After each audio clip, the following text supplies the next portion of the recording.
हम सब अपने जीवन में परेशान हैं, इतने परेशान हैं कि शायद ही कोई परेशान होगा। और सबसे पहले हमारी परेशानी का समाधान होना चाहिए, इसलिए हम हर दौड़ में सबसे पहले रहते हैं। तुमने 4 लोगों की बात सुनी है ना? जब वह अपने दुख के बारे में बात कर रहे हैं तो उन्हें जरा ध्यान से सुनना। वह सब अपने दुख को एक दूसरे से अधिक बताने की कोशिश करते रहते हैं। वह यह दिखाना चाहते हैं कि वह बहुत गहरे दुख से निकले हैं और तुम्हारा दुख तो कुछ भी नहीं है। हमें दुख में भले ही मजा ना आता हो, पर उसे बताने में हमें बड़ा मजा आता है। और इसका एकमात्र कारण यह है कि हम भीतर से बहुत अकेले हैं और हमें किसी का साथ चाहिए। इसलिए हम अपने लिए सहानुभूति ढूंढते हैं ताकि कोई हमारे साथ हो सके, कोई हम पर तरस कर सके, कोई कह सके कि हाँ, यही है वह बेचारा जिसने बहुत दुख देखे हैं, बहुत दुख झेले हैं। एक दिन एक गुरु का एक शिष्य भिक्षा मांगने के लिए एक मार्ग से एक गांव की ओर जा रहा था। रास्ते में उसने एक व्यक्ति को देखा जो बहुत परेशान था और बहुत दुखी लग रहा था। शिष्य उस व्यक्ति के पास पहुंचा और उसने कहा, मित्र, क्या बात है? तुम बहुत परेशान और दुखी दिखाई दे रहे हो, क्या सब ठीक है? उस व्यक्ति ने कहा, मेरा दुख बहुत बड़ा है, इसका बोझा अब मैं उठा नहीं पा रहा हूँ। इस दुनिया में सबके पास कुछ ना कुछ है, परिवार है, मित्र है, प्रेमी है, प्रेमिका है, माता पिता हैं, बच्चे हैं, कुछ नहीं तो शत्रु ही सही, सबके पास अपने शत्रु भी हैं। पर मैं एक ऐसा अभागा व्यक्ति हूँ जिसके जीवन में कोई भी नहीं है, ना पत्नी, ना बच्चे, ना माता पिता, ना मित्र या कोई शत्रु भी नहीं है। अपना कहने के लिए मेरे पास कोई भी नहीं है। ऐसे जीवन का भी क्या फायदा जहाँ मैं बिल्कुल ही अकेला हूँ। मेरा जीवन अकेलेपन से भर गया है, मेरा होना ना होना सब बराबर ही है। तो सोचा धरती को थोड़ा हल्का कर देता हूँ और मैं यहाँ से चला जाता हूँ। उस व्यक्ति की बात सुनकर शिष्य को बड़ा अचंभा हुआ, क्योंकि शिष्य के गुरु ने उसे बताया था कि इस दुनिया में जो अकेला है वही सत्य को प्राप्त कर सकता है। जो भीड़ में है वह भीड़ का हिस्सा हो इस दुनिया में खो जाता है।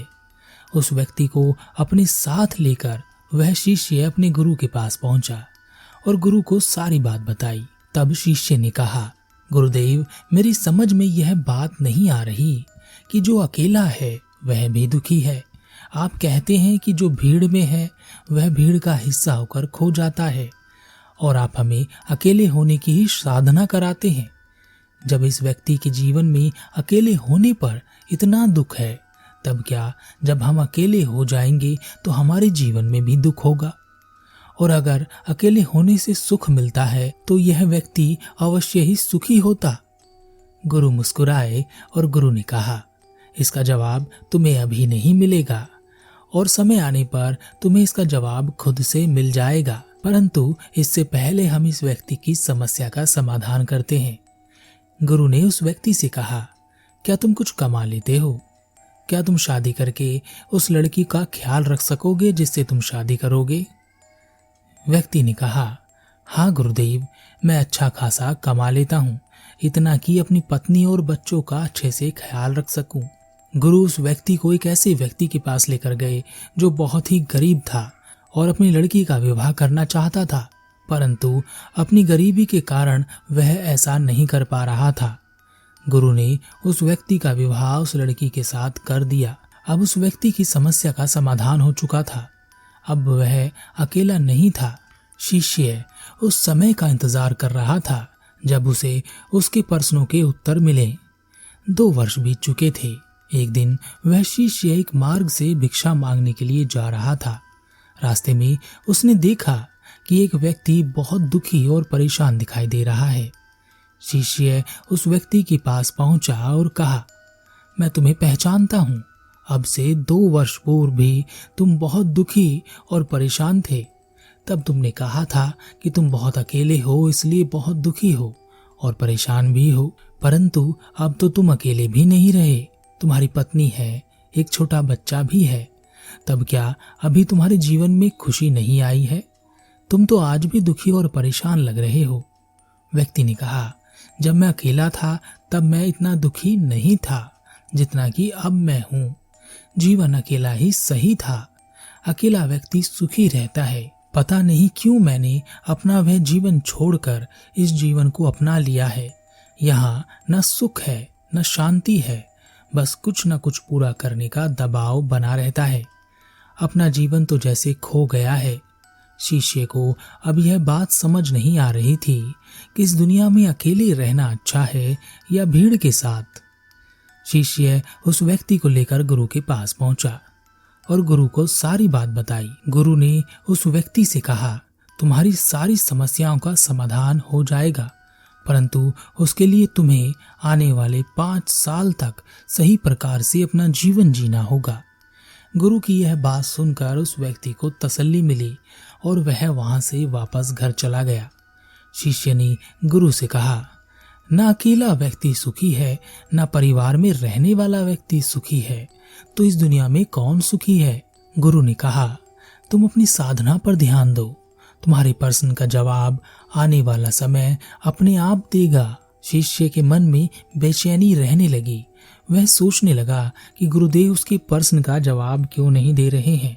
आखिर में वह समय कब आएगा जब मुझे सही उत्तर मिलेगा। उसने गुरु से कई बार इस बारे में पूछने की कोशिश की, परंतु गुरु ने कहा, धैर्य रखो, तुम्हें उत्तर अवश्य मिलेगा। 4 वर्ष गुजर चुके थे। शिष्य भिक्षा मांगने के लिए एक गांव में पहुंचा। उसने घर का दरवाजा खटखटाया। भीतर से वही व्यक्ति बाहर आया जो बहुत दुखी और परेशान रहा करता था। शिष्य को देखकर वह व्यक्ति बड़ा खुश हुआ और उसे भीतर बुला लिया और भोजन कराया। शिष्य ने पूछा, क्या अब तुम खुश हो, सुखी हो? अब तुम्हें अपने परिवार से कोई समस्या तो नहीं है? उस व्यक्ति ने कहा, नहीं, मैं खुश हूँ। अपने परिवार से मुझे क्यों समस्या होने लगी? वह मेरा ख्याल रखते हैं, मैं उनका ख्याल रखता हूँ। कभी कभी कुछ कहासुनी हो जाती है, पर यह तो हर घर की कहानी होती है। छोटी छोटी बातों में भी खुशियाँ छुपी होती हैं। और अब तो केवल मैं यही सोचता रहता हूँ कि अपनी जिम्मेदारियों को पूरा कैसे करूँ। पत्नी की जिम्मेदारियाँ हैं, बच्चे की जिम्मेदारी है, और अब तो मेरे 2 बच्चे हैं। दोनों की जिम्मेदारियाँ हैं। उन्हें कामयाब इंसान भी तो बनाना है। सब अच्छा ही है। शिष्य भिक्षा लेकर वापस आश्रम आ गया और गुरु के पास पहुंचा और उस व्यक्ति के बारे में सारी बातें गुरु को बता दी और कहा, गुरुदेव, वह व्यक्ति भीड़ में रहकर भी, परिवार में रहकर भी खुश है, और आप कहते हैं व्यक्ति भीड़ में खो जाता है। मैंने तो अकेले व्यक्ति को ही तड़पता हुआ देखा है, दुखी होते हुए देखा है। गुरु हंसे और कहा, तुमने अकेलेपन को समझा ही नहीं। अकेले हो जाना इतना आसान नहीं होता। जब वह व्यक्ति पहली बार अकेलेपन के कारण दुखी और परेशान था, तब भी वह अकेला नहीं था, और जब वह दूसरी बार तुम्हें मिला तब भी वह दुखी और परेशान था, जबकि उसके पास उसका परिवार था। इसे समझो, हम अकेले हों या परिवार के साथ, हम कहीं भी अकेले नहीं होते। हम हमेशा किसी को खोजते रहते हैं, और यही खोज हमें कभी भी अकेला नहीं होने देती। यह हमें हमसे दूर रखती है और हमारे परिवार से भी। शिष्य ने कहा, परंतु गुरुदेव, अब तो वह व्यक्ति परिवार के साथ है और खुश है। गुरु ने कहा, तुमने जंगली घोड़ा देखा है ना? पहले वह अकेला होता है, परंतु जब उसे पकड़ लिया जाता है तब उसे काबू करने की कोशिश की जाती है, और वह आसानी से काबू में नहीं आता। वह वहां से भाग जाना चाहता है, जैसे वह व्यक्ति परिवार को छोड़कर भाग जाना चाहता था, या वह दुखी और परेशान रहता था। परंतु एक बार जब उसे काबू कर लिया जाता है तब घुड़सवार उसे अपने हिसाब से दौड़ाता है, परंतु तब भी वह घोड़ा इस बात से खुश नहीं होता, इसलिए वह कभी भी बहक जाता है। परंतु जैसे जैसे समय बीतता है वह घोड़ा अपनी जिंदगी को भूल जाता है, जिसमें वह अकेला था, अपनी मर्जी का मालिक था। अब घुड़सवार उसका परिवार है और उसे इधर से उधर ले जाना उसकी जिम्मेदारी है। एक जगह बंधे रहना उसकी मजबूरी है। उसे कोई शिकायत नहीं है, वह खुश है, और यही सभी घोड़ों का हाल है। इसे ही मैं भीड़ में जाना कहता हूँ। जहाँ भीड़ जाती है वहीं सब जाते हैं। उन्हें लगता है वही जीवन है, पर वहाँ कुछ भी नहीं है। ऐसे ही वह व्यक्ति भी अपने परिवार के साथ नहीं है, बल्कि परिवार के साथ बंध चुका है, जहाँ उसे अपने बारे में सोचने का वक्त भी नहीं है। उसे वही करना है जो भीड़ हमेशा से करती आई है। शिष्य ने कहा, पर गुरुदेव, जब वह अकेला था तब भी तो दुखी था। गुरु ने कहा, जो व्यक्ति मन से अकेला हो गया, जिसके मन में कोई नहीं रहा, जिसे किसी के पास होने की आकांक्षा भी नहीं रही, केवल वही व्यक्ति अकेला होता है। ऐसे व्यक्ति को तुम किसी भी भीड़ में खड़ा कर दो, वह अकेला ही होता है, वह कभी भीड़ का हिस्सा नहीं बनता। ऐसा व्यक्ति विवाह कर परिवार बना भी ले, परंतु फिर भी वह अकेला ही होता है, उसके मन में कोई नहीं होता। जो अकेला होता है वही जीवन जीता है, वही सत्य प्राप्त कर सकता है, वही साधना कर सकता है। सन्यासी जीवन या सांसारिक जीवन उसके लिए कोई समस्या नहीं देते। वह चाहे संसार में हो चाहे सन्यास में हो, उसे कोई फर्क नहीं पड़ता। अकेला व्यक्ति ऐसा होता है जैसे जंगल में अकेला शेर। उसे किसी का डर नहीं, उसमें कोई डर नहीं। उसे जो चाहिए उसे वह पा ही लेता है। वह इतना अकेला होता है कि वह अपने जीवन की हर सांस का मजा लेता है। हर कदम का, हर कर्म का उसे एहसास होता है। हर विचार जो उसके भीतर उठा उसे उसका ज्ञान भी होता है, क्योंकि वह भीतर से एकांत में होता है। शिष्य को गुरु की बात समझ आ गई। वह समझ गया, बाहर से अकेले हो जाना अकेलापन नहीं होता। अकेला तो वही व्यक्ति होता है जो भीतर से एकांत में उतर गया हो। वह हमेशा उतना ही अकेला होता है जितना कि एक छोटा बच्चा जो जन्म लेता है। मोह माया के बंधन उसे बांध नहीं पाते।